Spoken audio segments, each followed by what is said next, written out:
Hello ನಮಸ್ಕಾರ. ಎಲ್ಲರೂ ಹೇಗಿದ್ದೀರಿ? ಹೋಪ್ ಎಲ್ಲರೂ ಚೆನ್ನಾಗಿದ್ದೀರಿ ಅಂತ ಭಾವಿಸ್ತಾ, ಇದು ನಮ್ಮ ಊರಿನ ಅಂದರೆ ಶ್ರೀನಗರದಲ್ಲಿ ನಮ್ಮ ಮನೆ ದೇವರು ಜಾತ್ರೆ ನಡೀತಿತ್ತು. ಅದರದ್ದು ಒಂದು ಸಣ್ಣ ಪುಟ್ಟ ವ್ಲಾಗ್ ಮಾಡಿದ್ದೀನಿ ನೋಡಿ. ಹಾಗೆ ನಮ್ಮ ಅಮ್ಮಂಗೆ ಪ್ರ್ಯಾಂಕ್ ಮಾಡಿದ್ವಿ, ಅದು ಕೂಡ ಆ ವಿಡಿಯೋ ಇದರಲ್ಲೇ ಇದೆ ನೋಡಿ, ಎಂಜಾಯ್ ಮಾಡಿ. ನಿಮ್ಮ ಸಪೋರ್ಟ್ ಹೀಗೆ ಇರಲಿ.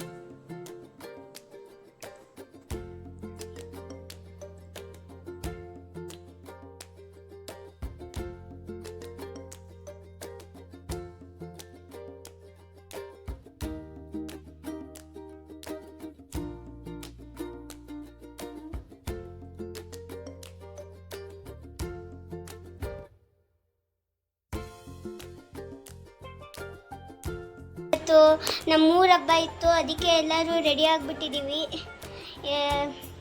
ನೋಡಿ. ಎಲ್ಲ ರೆಡಿಯಾಗಿದ್ದೀವಿ. ಅಯ್ಯೋ ನಿಮ್ಮ ಎಲ್ಲ ರೆಡಿಯಾಗಿದ್ದೀವಿ. ಇವ್ರು ನಮ್ಮ ದೊಡ್ಡಮ್ಮ. ಹಾಯ್. ಇವ್ರು ನಮ್ಮ ಅಕ್ಕ ನೋಡಿ, ಮಕ್ಕ ನೋಡ್ತಾರೆ. ನೆಕ್ಸ್ಟು ಇವ್ರು ನಮ್ಮ ಅಜ್ಜಿ. ಹಾಯ್. ಇವಾಗ ನಮ್ಮ ದೇವ್ರ ಮನೆ ತೋರಿಸ್ತೀನಿ.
ಹಾಗೆ ಎಲ್ಲ ಜಾತ್ರೆ ಮುಗಿಸ್ಕೊಂಡ್ಮೇಲೆ ನಮ್ಮ ಮನೆಗೆ ನೆಂಟರು ಬಂದಿದ್ದರು, ನಮ್ಮಮ್ಮ ಮನೆಗೆ. ಸೊ ಬಿರಿಯಾನಿ ಕಬಾಬ್ ಮಾಡಿದ ವ್ಲಾಗ್ ಇಲ್ಲ, ರೆಕಾರ್ಡ್ ಆಗಿಲ್ಲ. ಸೊ ಬಿರಿಯಾನಿ ಎಲ್ಲ ಮಾಡಿ ಎಲ್ಲ ಚೆನ್ನಾಗಿ ಎಂಜಾಯ್ ಮಾಡ್ಕೊಂಡ್ವಿ. ಹಾಗೆ ನಮ್ಮ ಅಮ್ಮನ ಬರ್ಡೇದು ಕೇಕ್ ಕಟ್ ಮಾಡಬೇಕಾಗಿತ್ತು. ಸೊ ಕೇಕ್ ಕಟ್ ಮಾಡ್ಬೇಕಾದ್ರೆ ಪ್ರ್ಯಾಂಕ್ ಮಾಡೋಣ ಅಂತ ಡಿಸೈಡ್ ಮಾಡಿಕೊಂಡು ಪ್ರ್ಯಾಂಕ್ ಮಾಡಿದ್ವಿ. ಇದು ತುಂಬ ಫನ್ನಿ ಆಗಿದೆ.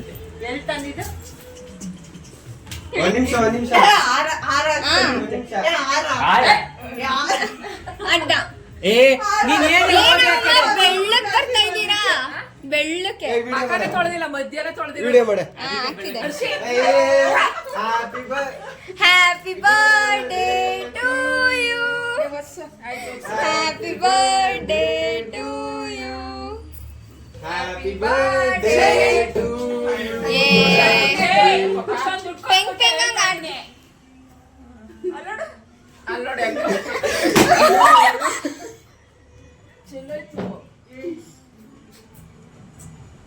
ಕಲ್ಸೋಯ್ತು ಎಣ್ಣೆನಲ್ಲಿ. ನಾನು ಎಷ್ಟು ಸತಿ ಎಣ್ಣೆ ಸಿಕ್ಕಿದ್ದೀನಿ ಇವ್ರ ಫೋನ್ ಎಲ್ಲ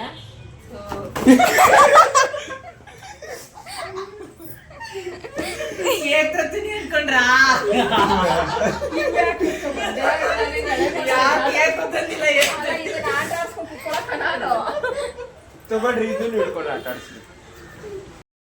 ವಿಡಿಯೋನ ಒಂದಿನ ಐಸ್ ಕ್ರೀಮ್ ನಾವು ಮಾಡೋಣ ಅಂತ ಮಾಡಿದ್ವಿ. ನಾನು ಗಟ್ಟಿ ಹಾಲು ತೊಗೊಂಡಿದ್ದೆ, 1 ಲೀಟ್ರ್ ಗಟ್ಟಿ ಹಾಲು ತೊಗೊಂಡು ಅದಕ್ಕೆ 1 ಬೌಲಷ್ಟು ಶುಗರ್ ಹಾಕಿ ಚೆನ್ನಾಗಿ ಅದನ್ನು ಕಾಯಿಸ್ಕೊಂಡು, ಸ್ವಲ್ಪ ಕಸ್ಟರ್ಡ್ ಕೂಡ ಅದನ್ನು ಮಿಕ್ಸ್ ಮಾಡಿಕೊಂಡು ಒಂದು 2-3 ಸ್ಪೂನ್ ಅರೌಂಡ್. ಇದು ಗಟ್ಟಿ ಹಾಲು ತೊಗೊಂಡಿರೋದ್ರಿಂದ, ಅಮೂಲ್ ತುಂಬ ತಿಕ್ನೆಸ್ ಇರೋ ಹಾಲು ತೊಗೊಂಡಿರೋದ್ರಿಂದ ಅದ್ರ ಮೇಲೆಲ್ಲ ಗೀ ಥರ ಹಾಗೆ ಫಾರ್ಮ್ ಆಗಿತ್ತು, ತುಂಬ ಗಟ್ಟಿಯಾಗಿ ಇತ್ತು ಹಾಲು. ಸೊ ನಾವು ತುಂಬ ಅಂದರೆ ತಿಕ್ನೆಸ್ ಇರೋ ಹಾಲು ತೊಗೊಂಡ್ರೆ ಐಸ್ ಕ್ರೀಮ್ ಸ್ಟ್ರಕ್ಚರ್ ತುಂಬ ಚೆನ್ನಾಗಿ ಬರುತ್ತೆ. ಸೊ ಅದನ್ನು ಚೆನ್ನಾಗಿ ಈ ಥರ ಕಾಯಿಸ್ಕೊಂಡು ಅದನ್ನು ಬೀಟ್ ಮಾಡ್ಕೊತಿದ್ವಿ. ಆಮೇಲೆ ಅದಕ್ಕೆ ನಾನು ಒಂದು 3 ಸ್ಪೂನಷ್ಟು ಕಸ್ಟರ್ಡ್ನ ಮಿಕ್ಸ್ ಮಾಡಿ ಅದಕ್ಕೆ ಆ್ಯಡ್ ಮಾಡಿದೆ. ಅದನ್ನು ಆ್ಯಡ್ ಮಾಡಿ ಒಂದು 5 ಮಿನಿಟ್ಸ್ ಅದನ್ನು ಹಾಗೆ ಬಾಯ್ಲ್ ಆಗಕ್ಕೆ ಬಿಡ್ತಿದ್ರೆ ನಮಗೆ ಅದು ತಿಕ್ನೆಸ್ ಥರ ಫಾರ್ಮ್ ಆಗುತ್ತೆ.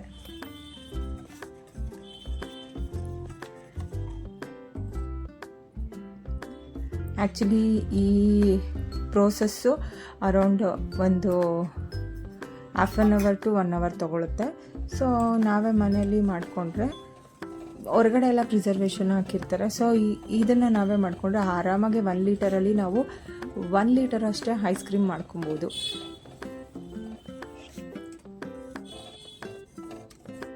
ಚೆನ್ನಾಗೆ ಗಟ್ಟಿ ಆಗೋ ತನಕ ಬೀಟ್ ಮಾಡ್ಕೋಬೇಕು.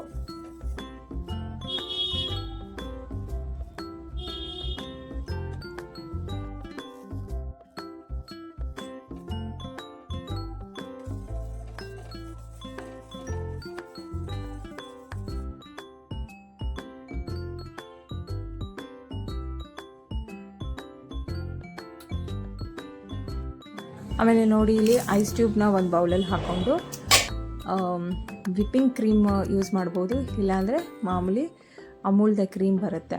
ಆ ಕ್ರೀಮ್ನ ಐಸ್ ಒಳಗಡೆ ಇದನ್ನು ಇಟ್ಟು ಚೆನ್ನಾಗೆ ಬೀಟ್ ಮಾಡಬೇಕು. ಅದು ಬ್ಲೆಂಡರ್ ಇದ್ದರೆ ಓಕೆ, ನಮ್ಮ ಹತ್ರ ಏನೂ ಇಲ್ವಲ್ಲ. ಸೊ ನಾವು ಇದರಲ್ಲೇ ಚೆನ್ನಾಗೆ ಬ್ಲೆಂಡ್ ಮಾಡಿದ್ವಿ.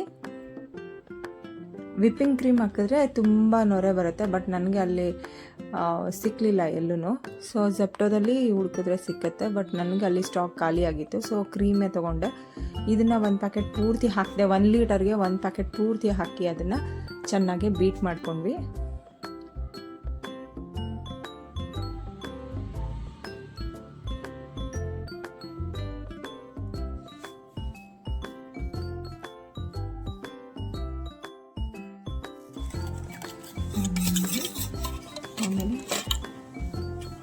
ಆಮೇಲೆ ಇದಕ್ಕೆ ಹಾಕೋದು ನೋಡಿ, ಬೀಟ್ ಮಾಡ್ತಾ ಈ ಥರ ಕನ್ಸಿಸ್ಟೆನ್ಸಿ ಬರುತ್ತೆ. ಅದನ್ನು ನಾವೇನು ಹಾಲು ಕಾಯಿಸಿ ಹಾಕಿದ್ವೋ ಕಸ್ಟರ್ಡ್ ಎಲ್ಲ ಹಾಕಿ ಅದು ಥಿಕ್ನೆಸ್ ಬಂದಿರುತ್ತಲ್ಲ, ಸ್ವಲ್ಪ ಅದು ಹಾರಿದ ಮೇಲೆ ಇದನ್ನು ಅದಕ್ಕೆ ಹಾಕಿ ಚೆನ್ನಾಗಿ ಮಿಕ್ಸ್ ಮಾಡ್ಕೊಬೇಕು.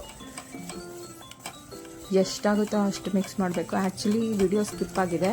ಇದನ್ನು ನಾವು 2 hours ಫ್ರಿಜ್ಜಲ್ಲಿ ಇಟ್ಟು ಆಫ್ಟರ್ ದಟ್ ತಿರ್ಗಾ ನಾನು ಗ್ರೈಂಡ್ ಮಾಡಬೇಕು. ಅದನ್ನು ಈ ಥರ ಕನ್ಸಿಸ್ಟೆನ್ಸಿ ತಿಕ್ಕಾಗಿ ಮಾಡಿ ಆಮೇಲೆ 2 hours ಇಟ್ಟಾದಮೇಲೆ ಈ ಥರ ಆಯ್ತಿತ್ತು. ಅದನ್ನು ತೊಗೊಂಡು ಎಗೇನ್ ನಾನು ಮಿಕ್ಸಿಗೆ ಹಾಕಿ ಅದನ್ನು ತಿರ್ಗಾ ಬಾಕ್ಸಲ್ಲಿ ಇಟ್ಟೆ.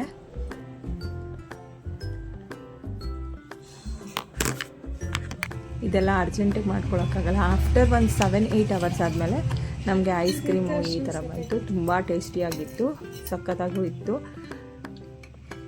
ಅದೇ ಫ್ರೀಝರಿಂದ ತೆಗ್ದು ಒಂದು 5 ಮಿನಿಟ್ಸು ಬಿಟ್ಬಿಡಬೇಕು. ಆಮೇಲೆ ಇದನ್ನು ಯೂಸ್ ಮಾಡಿದ್ರೆ ತುಂಬ ಚೆನ್ನಾಗಿರುತ್ತೆ. ಟೇಸ್ಟ್ ಏನು ವೇರಿಯೇಷನ್ ಇರಲಿಲ್ಲ, ತುಂಬ ಚೆನ್ನಾಗಿತ್ತು. ಅದಕ್ಕೆ ಡ್ರೈ ಫ್ರೂಟ್ಸ್ ಎಲ್ಲ ಹಾಕ್ಕೊಂಡು ತಿಂದರೆ ಸಖತ್ತಾಗಿತ್ತು. ಯಾವಾಗೋ ಒಂದು ಸತಿ ಮನೇಲಿ ಮಾಡ್ಕೊಂಡು ತಿನ್ನೋದು ಒಳ್ಳೆಯದು. ಅದು ಬದಲು ಹೋಗಿ ಅಂದರೆ ಕ್ರೇವಿಂಗ್ಸ್ ಆದಾಗ ನಮಗೆ ಐಸ್ ಕ್ರೀಮ್ ತಿನ್ನಬೇಕು ಅಂದಾಗ ಓಡೋಗಿ ತೊಗೊಂಡು ತಿಂದ್ಬಿಡ್ತೀವಿ. ಅದು ಬದಲು ಈ ಥರ ಮಾಡ್ಕೊಂಡಾಗ ಒಂದು ದಿನ ವೆಯ್ಟ್ ಮಾಡಿಕೊಂಡ್ರೆ ನಮಗೆ ನೀಟಾಗಿ ಐಸ್ ಕ್ರೀಮ್ ರೆಡಿ ಆಗುತ್ತೆ. ಯಾರ್ಯಾರು ವಿಡಿಯೋ ಎಲ್ಲ ನೋಡ್ತಾ ಇದ್ದೀರಾ, ತುಂಬ ಥ್ಯಾಂಕ್ಸ್. ನಿಮ್ಮ ಸಪೋರ್ಟ್ ಹೀಗೆ ಇರಲಿ. Thank you for watching. ಹೋಗಿ ಬರಲಾ, ಬಾಯ್ ಬಾಯ್, ಟೇಕ್ ಕೇರ್.